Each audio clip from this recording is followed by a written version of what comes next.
জয় ভীম, জয় ভারত, জয় হরিচাঁদ, জয় গুরুচাঁদ।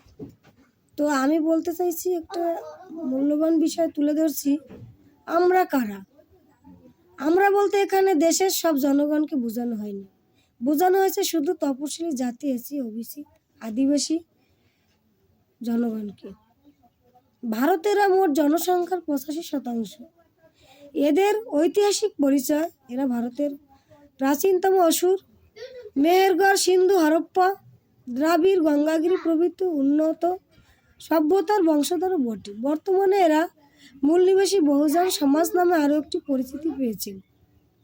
হাজার হাজার বছর ধরে শোষিত, নির্যাতিত ও অত্যাচারিত হওয়ার কারণে এরা শিক্ষা, অর্থনীতি, রাজনীতি, সাহিত্য, সংস্কৃতি সমস্ত দিক থেকে পিছিয়ে পড়েছেন। ভারতীয় সংবিধানে তাই এদেরকে পঞ্চায়েত জাতি, ব্যাকওয়ার্ড ক্লাস রূপে পরিচিত করা হয়েছে। ওবিসি চিহ্নিত জনগোষ্ঠী সমূহ দুটো শ্রেণীতে চিহ্নিত: এক, ক্যাটাগরি 2 এ এবং ক্যাটাগরি বি।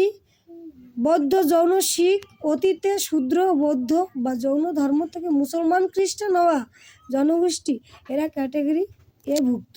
ক্যাটাগরি বিতে পড়েছে শূদ্রবর্ণের অন্তর্ভুক্ত বহু জনগোষ্ঠী, যারা 1930-31 সালে তপশিলি জাতি এসসি ভুক্ত হননি। এদেরকে জলচল শূদ্র বানিয়ে একটু উপরপড়া দিয়েছেন, ফলে তারা সংরক্ষভুক্ত হতে চাননি এবং সংরক্ষণের তালিকা থেকে নাম তুলে উইথড্র নিয়েছিল। 1990-এর মণ্ডল কমিশনের প্রস্তাবে এরা ওবিসিভুক্ত হয়েছে। সংবিধানে 340 ধারা মেনে ওবিসি সংরক্ষণ। ওবিসি বি ক্যাটাগরিতে আরও কিছু গোষ্ঠী আছে, যারা ব্রাহ্মণের মধ্যে পিছিয়ে পড়া জনগোষ্ঠী। প্রসঙ্গক্রমে বলা দরকার, তপশিলি জাতি, এসসি এবং ওবিসি বর্গের তথাকথিত জলচল শূদ্র নিজেদের হিন্দু বলে মনে করেন।